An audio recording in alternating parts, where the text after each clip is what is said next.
This is time to read about WH family. और WH family में आज हम पहला स्ट्रीम पे लेके आ रहे हैं आपके वेयर।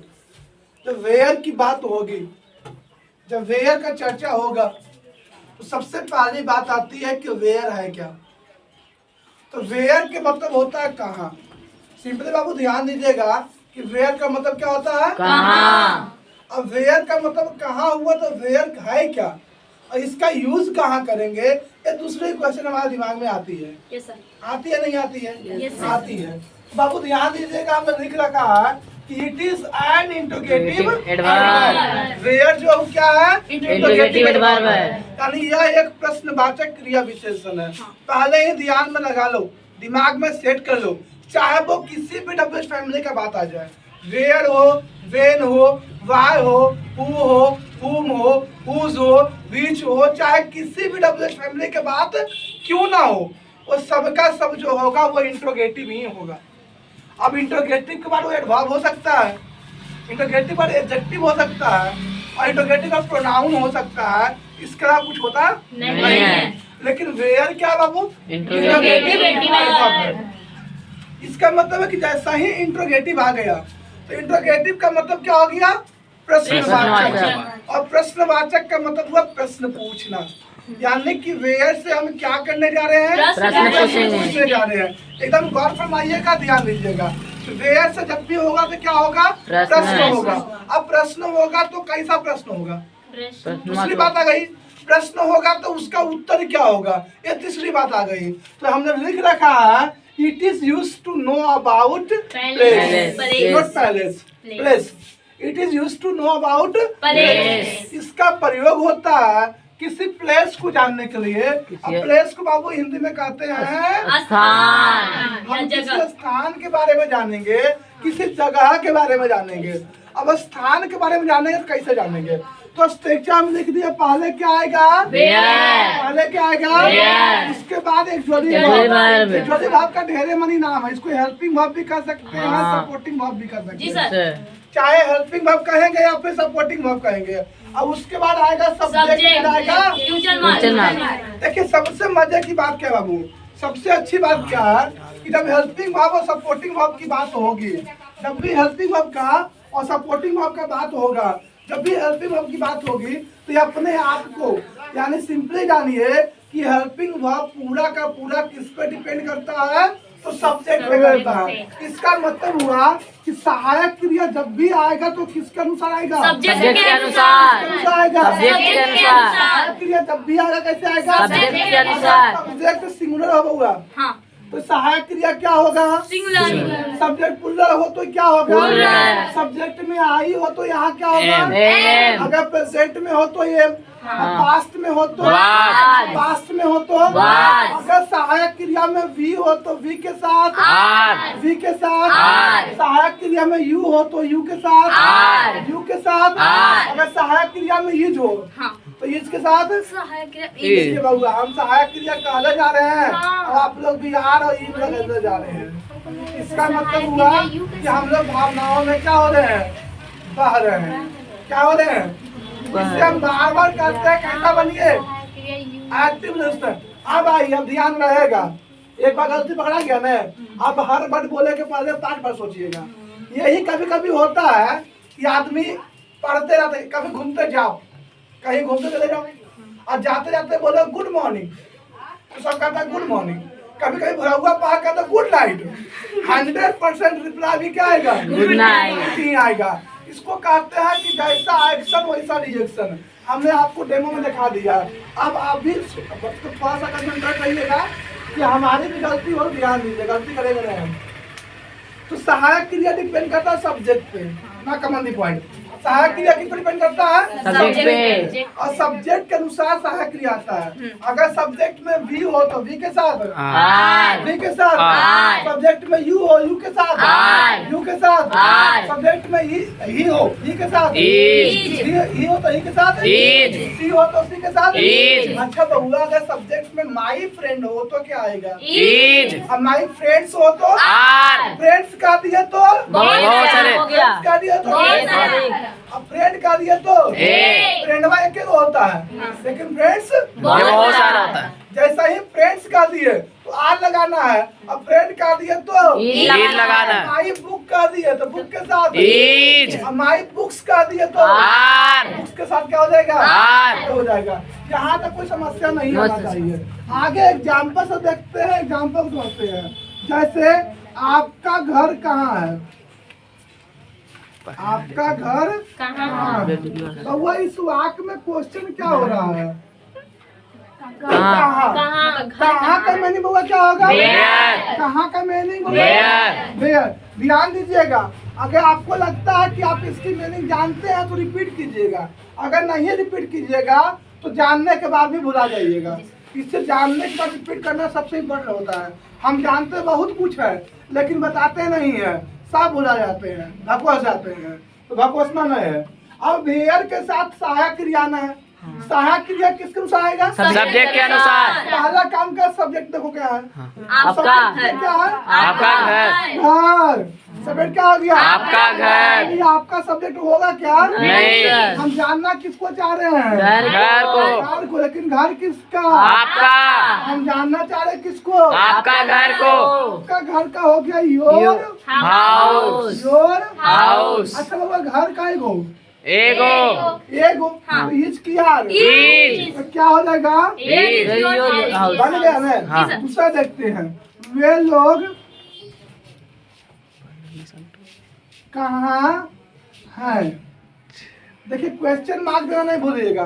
सेंटेंस बना के लास्ट में लंबा लाइन खींच लीजिए, पूरा पानी फेर देते हैं। सिंपली वही हुआ कि आदमी नहा धो लिया है, कोट पैंट पहन लिया है और माथा नहीं जा रहा है। वही कहानी ये है, ये सुंदरता को बढ़ाता है। ध्यान दीजिएगा, वे लोग कहाँ हैं? वे लोग कहाँ है? फिर से आगे क्या हुआ? कहाँ का मीनिंग क्या हो गया? वेयर। सब्जेक्ट क्या हो गया?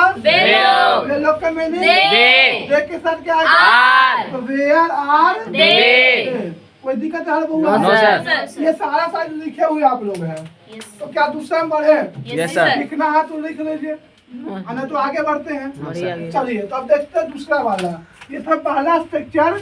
अब देखोगे क्या होगा। अब हम देखते हैं बी में। बी में क्या होगा? पहला का नहीं बताया है ताकि कंपेरिजन कर सकिए पहला में और दूसरे में क्या अंतर है। देखिए यहाँ भी वेयर था और यहाँ भी क्या होगा? वेयर होगा। जल्दी भाव होगा, सब्जेक्ट होगा, main verb. Main verb plus question mark. इस वाक्य में क्या आ गया? Main verb. आ गया। इस वाक्य में क्या आ गया? Main verb. आ गया। देखिएगा एग्जाम्पल कुछ इस प्रकार होगा। अब देखिए एक्सक्लूसिव वर्ब भी है और क्या है? एक्सक्लूसिव वर्ब भी है और क्या है? Main verb. मुंह आएगा तो यहाँ पे टेंस ऑफ हुआ है तो मुंह का यूज होगा।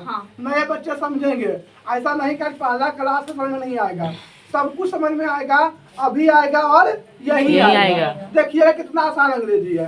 अंग्रेजी से आसान कोई सब्जेक्ट नहीं है, लेकिन समझाने वाला टीचर बढ़िया हो और समझने वाला बुतरू आप लोग के जैसा बढ़िया हो, दोनों में तालमेल होना चाहिए, और नहीं तो गड़बड़ हो जाएगा।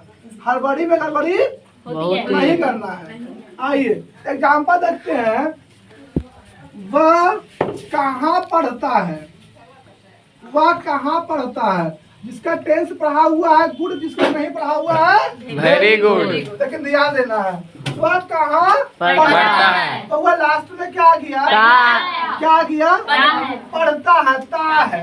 तो ता है, ती है, ते है, कौन टेंस में होता है? Present indefinite tense. डिफिनिट में होता है। कहाँ होता है? Present indefinite tense. वो भी देखिएगा, ता है, ती है, ते है, कहाँ आएगा? Present indefinite tense. डिफरेंट की बात होगी तो इसका एक्टिव और पैसिव हमें जल्द लिखते चलेंगे ताकि अभी बस समझ में आ जाए। तो इसका एक्टिव बनाते हुआ तो स्ट्रक्चर होता है subject plus V1 oblique V5 plus object. Active में हो गया। सब्जेक्ट के साथ क्या आएगा? V1 का है। हाँ वही। इसके बाद ऑब्जेक्ट। पैसिव का बात होगा। तो पैसिव में क्या होगा? ये ऑब्जेक्ट में पहले आ जाएगा जी। सब्जेक्ट उसके बाद क्या हो जाएगा? ये ऑब्जेक्ट यहाँ पहले आकर क्या बन जाएगा? सब्जेक्ट बनेगा। इजे मार्क। क्या आएगा? इजे मार्क प्लस बाय प्लस एजेंट। एजेंट। कोई दिक्कत होगा? ऑब्जेक्ट पहले आ गया। हाँ। फिर क्या कर दिए? इजे मार्क। उसके बाद यहाँ V1 और V5 को वो था। हाँ। बन क्या गया? V3। आई सब्जेक्ट कहाँ चल गया है? एजेंट के रूप में लगा दिया परमानेंट से। हाँ। के द्वारा। क्या है? वो पैसे में है। पैसे में है तो बाई आएगा। अब बाई के बाद क्या आएगा? एजेंट। क्या बनेगा? सब्जेक्ट एक्टिव में सब्जेक्ट। हाँ। देखो सिंपल सा चीज है, एने वाला की एने कर दो, एने वाला एने कर दो। ओने वाला की एने और एने वाला की ओने, कहानी खत्म। जो ऑब्जेक्ट हुआ था वो क्या बन गया? सब्जेक्ट। आज सब्जेक्ट क्या दिया? एजेंट। दिक्कत यहाँ तक? No sir. समस्या खत्म। यहाँ ये वो कहाँ पढ़ता है? तो वो समस्या है कि एक्टिव में है कि पैसिव में? पहला काम तो ये है, अगर एक्टिव में होगा तो इससे बनेगा और पैसिव में होगा तो इससे बनेगा। तो पहले पकड़ो ये एक्टिव है कि देखो, इसको बोलकर घेराव ना दो यार, कोई दिक्कत है? No sir. ये मतलब हो गया एक्सेप्शन, इसको इससे कोई मतलब नहीं है, लेकिन फिर भी इम्पोर्टेंट है और सबसे इम्पोर्टेंट है। आइएगा, वह कहाँ पढ़ता है, इस वाक्य में काम क्या हो रहा है? पढ़ने का। यहाँ का कोई दुख नहीं। कोई चिंता नो सर। अब काम हो रहा है क्या? पढ़ने का।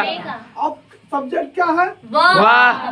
काम हो रहा है पढ़ने का, सब्जेक्ट हो गया वाह। वर्ब हो गया पढ़ना, हाँ। सब्जेक्ट हो गया वाह। देखो वो नियम कहता है कि यदि काम करने वाला सब्जेक्ट हो, काम करने वाला क्या हो? सब्जेक्ट। तो वाक्य कहाँ होता है? एक्टिव एक्टिव में। एक्टिव वॉइस में होता है। देखिए एक्टिव पैसिव पकड़ने का सबसे आसान मेथड, अभी नहीं तो कभी नहीं हो, यहाँ नहीं तो कहीं नहीं। अगर वाक्य में काम करने वाला क्या हो? सब्जेक्ट। सब्जेक्ट हो। काम करने वाला क्या हो? सब्जेक्ट हो। वाक्य कहाँ होता है? एक्टिव वॉइस में। काम करने वाला कोई और हो और सब्जेक्ट कोई और हो। वाक्य कहाँ होता है? पैसिव वॉइस में। यहाँ वह कहाँ पढ़ता है? काम करने वाला वाह। और सब्जेक्ट में भी वाह। वह कहाँ होगा? एक्टिव वॉइस में। होगा एक्टिव वॉइस में। एक एग्जाम्पल और देखते हैं पैसिव वाला, जैसे उसे कहाँ पढ़ाया जाता है। बुलाया जाता है। बउआ इस वाक्य में सब्जेक्ट क्या हो गया? उसे। सब्जेक्ट क्या हो गया? उसे काम क्या हो रहा है? बुलाने का। अब बुला कौन रहा है? कोई और। देखो सब्जेक्ट क्या है? उसे उसे।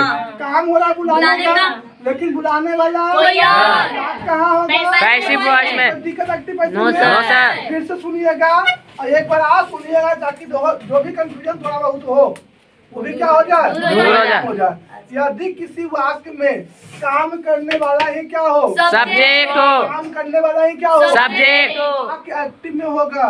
यदि किसी वाक्य में सब्जेक्ट कोई और हो और काम करने वाला कोई दूसरा हो, यानी कि काम करने वाला सब्जेक्ट नहीं हो, तो वह कहाँ होगा? पैसिव वॉइस में। एग्जाम्पल देखिए फिर से एक बार, वह कहाँ पढ़ता है?